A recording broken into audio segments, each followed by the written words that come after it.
In 1919, he hit 29 home runs and was sold to the New York Yankees. A three-run home run for Buffington. The Yankees now lead it by a score of 3-2.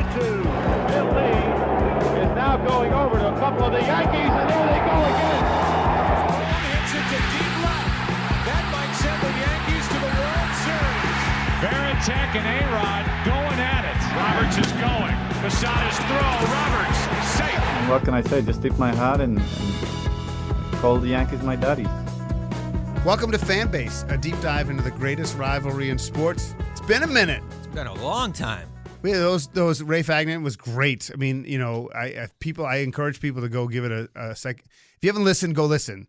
It was just really good conversation about baseball, and anyone who works a life in the business, I think it's just fascinating to talk about. On the agenda for episode 141, he's John Senecal. I'm Brian Shackman. We're going to talk a little spring training. We'll talk a little Trevor Bauer. I got some stuff to say about Netflix and Theo Epstein and, you know, Sam Kennedy and PGA golf.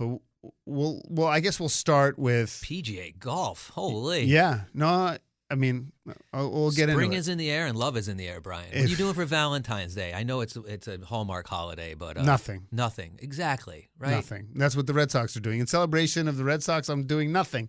So listen, are you excited? Are you starting? I mean, once the Super Bowl's over, it's really about baseball. Yeah, I mean, for me personally, this is the best time of the year for me. I love baseball. Really? Obviously. This is the best. I think it's the worst sports time of the year. Because it starts the real conversation about baseball, right? Everything up till now has been football, and the Super Bowl. And, you know, talking about free agents and here and there. But let's be honest. I mean, the free agent market has been a little bit stale for baseball, especially lately. There's some big names out there still. But I'm excited because we're talking baseball finally. This is what's coming up for sports fans. Would you feel the same way if the Yankees were bad? Yes. Yes. I mean, I love baseball. It's not just the Yankees, dude. Like, I will watch any baseball that's on television. See, that's where we're different. If my team's not good, I'm not nearly as engaged. Now, granted, like last season when the Yankees were struggling and they were like tripping over themselves, did I watch baseball? Yes, I watched their games, but I wasn't locked in as much. Like, I wasn't right there because I knew they weren't going to come back. I knew they weren't going to win the game in the seventh inning like they were like years before that. So, yes, my interest goes down, but still, the sport is back. So, two quick things on the Yankees. Are you glad they kept Boone and Cashman now that things have gone the way they have? And give me just an early 1 to 10, 1 being miserably pessimistic and 10 being like we're going to win the World Series. Right now, in the middle of February, where are you? I'm like an 8 for the Yankees. You're that confident? Yeah, because, listen, That's overconfident. They have a great team, barring injuries. What? They have a great team barring injuries. Listen, they added arguably one of the best players in baseball, probably the best left-handed hitter in baseball, other than maybe Yordan Alvarez, who's 25 years old, who could totally change this dynamic of the team. And that's just one person they added. They also added Alex Verdugo and Marcus Stroman. You take those three guys, you throw their personalities on the team, it changes the whole damn dynamic of the team. As long as they stay healthy, the Yankees are going to be a force to be reckoned with. And everyone's getting all crazy about the Baltimore Orioles and everything. Yes, the Orioles are great. They're young, but they do not have the pitching to do it. They don't. And you think that with Stroman, the Yankees do? I think with Stroman, yes. And again, I know I say it all the time. I say the health is a major issue because that's the big factor in every sport. Of course, if you're healthy, especially with pitching. Exactly. Why not just go give $75 million to Jordan Montgomery?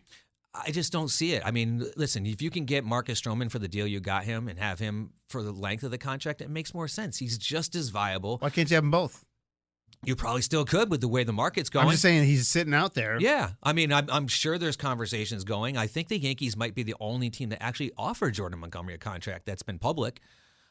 They did offer him? I think so, yeah, right at the beginning. I mean, I don't necessarily think that they My only point is, like, his wife is in Boston. It looks like Boston's either waiting for his price to go so low that they sign him, but, like, between planes and trains, like, New York's not bad. It's not bad at all. He could totally pull that off. So yeah, I mean, the whole free agent market right now is interesting. It reminds me of when Machado and Harper, I think it was 2018 when they were out there, and they both were out there to like March. Well, I don't think it's so much that. My quick viewpoint on it is the high end is defined by how big and how many years. But what does that mean for the middle range? Like, so what are the good players who aren't superstars? How is the explosion in annual average? How is that impacting the average player? Right. So you have these mega contracts that are $35-50 million, but how does that impact your starting player who isn't a star? Like, is that person getting exponential raises? Probably not. So what is that market? Like, to me, like trying to figure out what people are really worth in this market is difficult. I think it's very difficult. I mean, like you said, the market is crazy, right? So you have on one end of the spectrum, you got Shohei Ohtani, who's whatever you want to say, he's making a $700 million contract, however length that is. Which I would never have given. And then you take the whole other end of that spectrum, and the Detroit Tigers just doled out a 6-year, I think, deal to a player that hasn't even played has just played AAA baseball, Colt Keith, who's going to be their starting second baseman. And the same thing, like you could say Bobby Witt. Now, Bobby Witt is a transitional player. He's probably one of the top 5 players in baseball, gets a long-term contract. But same thing, Jackson Chourio with the Brewers, never played Major League Baseball, gets an 8-year deal. Like, there's a huge disparity. So like you said, where does a player like Blake Snell fit in there? Right. 2-time Cy Young Award winner who obviously has huge question marks about his durability, his length of innings, his walks. So that's scaring away major league teams. He wants $30 million a year. He's not going to get that. Will he get $30 million over 2 or 3 years? Maybe. Will he get over 6 years? No, not a chance at this point. But there's got to be some action in the next there has 2 to to be. 3 weeks. I would say so. I mean, listen, pitchers and catchers report as we speak today, most teams, the February 14th, around there. So it's important for pitchers to get ready. Now, Major League Baseball players, they basically train year-round now. We know that. Yep. So they should be ready. It's not Babe Ruth getting off the train 40 pounds heavy. Smoking a pack of cigs. But if you remember back in 2018, I think it was, Machado and Harper went late, but they were hitters. I think it's a little bit different for hitters. They're more specialized. You know, I think they can do it more often. I think it's easier for them to get in the groove.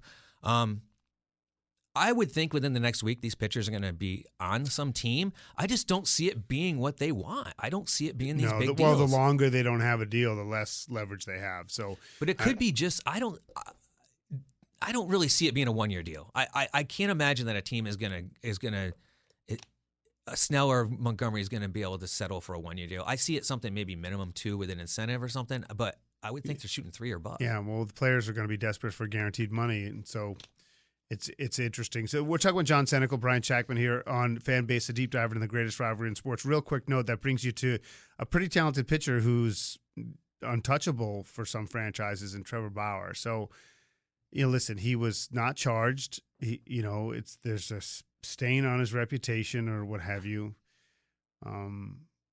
Tell the story about what's been going on with him, and then tell me what you think should happen. So, I mean, the Trevor Bauer thing goes back till 2021, I believe. Jeez, it's been a while. Yeah. I mean, he was suspended from Major League Baseball for the joint domestic violence policy thing. And he did 300 something games, which was reduced to like 190. So he technically last season he could come back. He could have came back last season, but the Dodgers ate his contract and just released him. So he was making $30 million a year pitching in Japan. He went to Japan to pitch. How did he do? I don't even know. He did good. He was an all-star. He won an MVP of the month once. I think he pitched under 3 ERA. I mean, he was good. I mean, if you could pitch under a 3 ERA there, you should be viable for a major league team, doing something, right? Yep. Former Cy Young Award winner. 2. But just recently, he came out on a podcast and talked about basically begging for a job, right? I mean, he was basically begging for a job. He would play for the league minimum if any team would sign him. League minimum was like $800,000 like $700,000. Yeah. And, you would think that somebody would bite, but no one bit. And then a few days later, everybody's favorite Red Sox, Jonathan Papelbon, comes out and is basically saying, well, he did say it. He said he would pay his $700,000 salary if some team would pick him up. And again, crickets, right? So you could get him free for a year. Basically, a team would get him free for a year, but now if you're getting him free for a year, you're associated with him and Jonathan Papelbon. Right. He's a bad guy. Right. That's like a double-edged Did Bauer? sword. Is there any sense that Bauer wanted him to do that and is I don't okay think with it? so. I mean, I would imagine he just did it because he's Jonathan Papelbon. He's like Kurt Schilling. He's got to run his mouth about something, right? The thing about Bauer, and this is my take, he's a lot like Barry Bonds, right? He is an eccentric guy. He's run his mouth his whole career in Major League Baseball. Yep. Right? If he was so good, why was he on the Indians? Why was he on the Reds? Why was he on the Diamondbacks? Like, #1 draft pick. Why didn't he stick on the Diamondbacks? Like, there's personal issues, right? He's got issues. And Major League Baseball did not like Trevor Bauer when he was coming out talking about all the sticky stuff and the rosin on the baseball and the rotation, basically calling out Major League Baseball. which is something that was technically a good thing. He for was the right. game. He was spot on 100%. Like Canseco with steroids. Exactly. But what happened to Canseco? He ran out of the game. You fought the law and the law won, Yeah. right? And I think that's what's happening. Like, listen. Is he banned? Has he been Kaepernicked? I mean, will he never pitch again in Major League Baseball? Aroldis Chapman was suspended for the same exact thing Trevor Bauer was, and he's got a job. So you do the math there. I don't think it's so much about his off-the-field issues. I think it's just because he's a total jackass when he's on a team. He's throwing balls over the center field wall in a game. How is that going to play at Dodger Stadium? How is that going to play at Yankee Stadium? Yeah, How is that going to play? What about a team like Oakland who's desperate for anyone with a shred of talent? Like that's a good question. Because it just goes to show you how bad his reputation is at a team like Oakland. Or maybe Manfred said nobody. Maybe there's collusion. Like maybe there's a court case here. Maybe there's like being told to do not sign this. So when you look into his circumstances. so-called cases, like his case was settled on the one girl, the main one. But it looks bad. It looks bad. It just looks bad. It looks like there's just like he was wrong, she was wrong. There was extortion and all this other stuff, but he just has a black eye. I wouldn't be surprised if Manfred basically told teams Do you to stay think, away just from him. really quickly, we got to move on. Do you think he'll pitch again in the majors? I don't think so. You think he's done? I really don't. I think, listen, if you can get the dude for free, someone should have taken him. Yeah.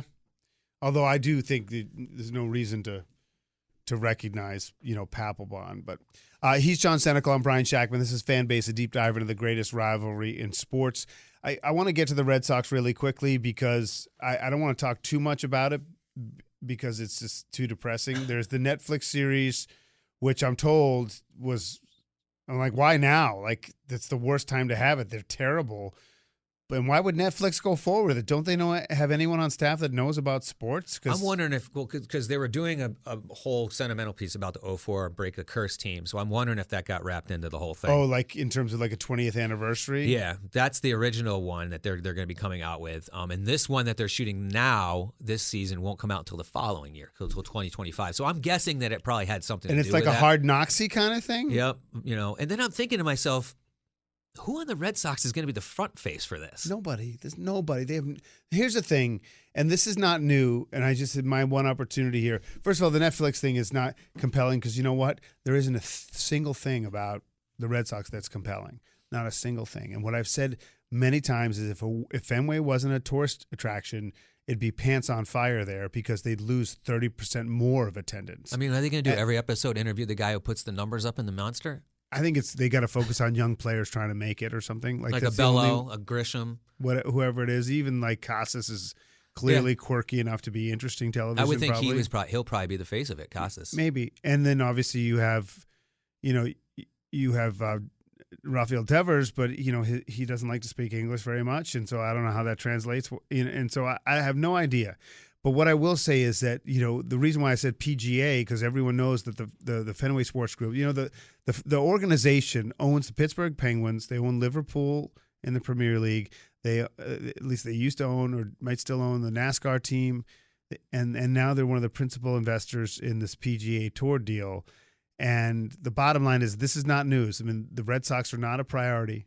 They're one of many priorities, and it shows. And I don't think, and it goes back to this tourism and Fenway thing, I don't think they understand enough how damaged the brand is. You think about it just the same way that like Belichick leaves the Patriots, he can't get a job. That's amazing. He can't get a job. The Red Sox couldn't hire a general manager because nobody wanted to come to Boston. Right. That's insane. Right. And so, but it's true. And then everyone's like, well, Theo's back, right? And because he loves Craig Breslow, the two Yale guys. And right, all but this then stuff. Kennedy comes out and downplays it like he's not even going to be involved. Well, because I don't think he's going to. I think that's my impression is that he's not going to. Why wouldn't you celebrate him, regardless of what he's going to do? He is like your one thing that you can hold on to right now, right? The fans love Theo. Because they don't want to create honest. expectations. Because Theo, as much as he loves the Red Sox, and I do think that it's disappointing for him to look at what he really built and see it kind of not destroyed, but deconstructed. And so I think there's probably some pride there. But the bottom line is that he's either going to be a controlling managing partner in an ownership group, or he's going to be the next commissioner of baseball. That's what so I'm like saying. Like, he's this not is- it's like long an term internship for this for him. play. Yeah, it's not. And so I think that Sam did that because it's one of his best friends, and he's trying to manage expectations because he's not going to be day to day involved. If he sees something, he's going to say something, and I don't know how. Beyond that, I don't know if he'll have a material impact. He's not going to scout players and make calls. Yeah, it's a puzzling move. I think it's a move that's good for him and helps the team. But I guess my point is that it's sort of like the restaurant that still gets a lot of people to go long after it was good, and like the food stinks, but people go there They because just keep showing up. The Red Sox are and it is a full blown disaster, and I kind of. I've said this in various terms. I'm kind of rooting for an absolute 100-loss collapse because the arrogance, and I like Sam. I've had meals one-on-one with Sam. Sam's been very kind to me as a person. Took meetings with me when I was out of a job and helped me navigate some things. And he's a good person. But I kind of rooting for them to crater because they don't deserve us right now, and I mean, you think that's something that, listen, they finished last place 3 out of the last 5 years? I think it might be 4 of the last 5 in the AL East. I would think by now the stamp is already there. You don't need another crappy season to realize. It's like if you're giving up your stake in the team, Brian, there's got to be hundreds of other people just like you that are giving up their stake in the team. They said on this recent release that renewals are up. How is that possible? Maybe it's on dollar terms. I don't know. The price hasn't dropped. I'm guarantee that.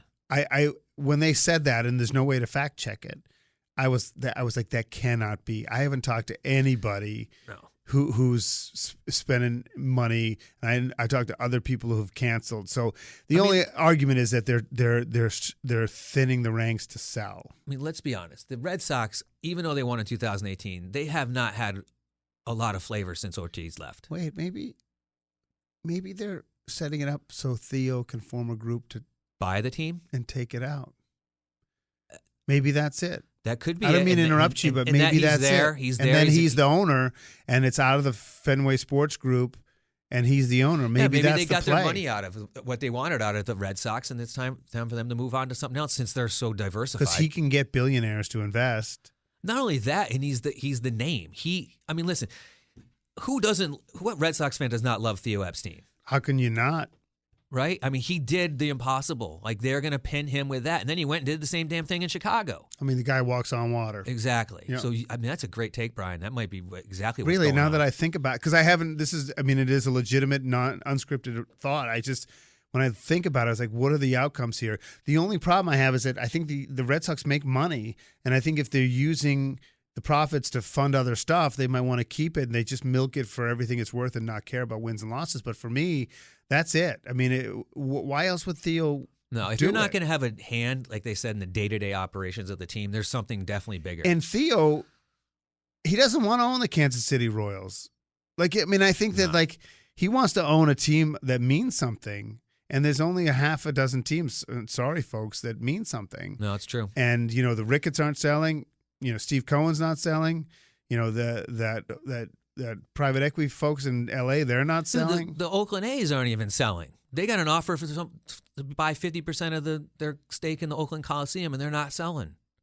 They're moving the damn team, and they're still not selling their stake. That's crazy. I would definitely sell it. Any last thoughts here before we go? We'll start doing regular stuff. I'm still working on Joe West and a whole bunch of other stuff, and I just saw that the Orioles AA manager is a Connecticut guy. We got to get on him, too. It's a really interesting story. Yeah, and we'll get Bobby Meacham, of course. That'd be great. Yep. The former Yankee who's now the Hartford Yard Goats manager right down the street. That's already in the works. He'll definitely come on. My final thought is the Yankees got a lot of good problems if they stay healthy. They're going to have to figure some stuff out. They got some outfield issues to figure out. And Stanton. Just in general, Stanton's always going to be an issue with them. But, real quick, they didn't trade Spencer Jones for Corbin Burns, so they are super high on Spencer Jones, who is an outfielder. So if he's coming along in the next 2 years, Stanton's on the team till 2027, unless they can get someone to take him. So the Yankees have got some good issues that they need to work out. I'm excited. Spring training is officially starting, and man, I wish I was in Florida listening to that. You're annoying. You're annoying. You're ruining my day. I hate Florida, too, but I would go there now. Of course. because we just got a whole bunch of snow. Great to catch up. It's always good to see you. You've been listening to Fanbase, a deep dive into the greatest rivalry in sports.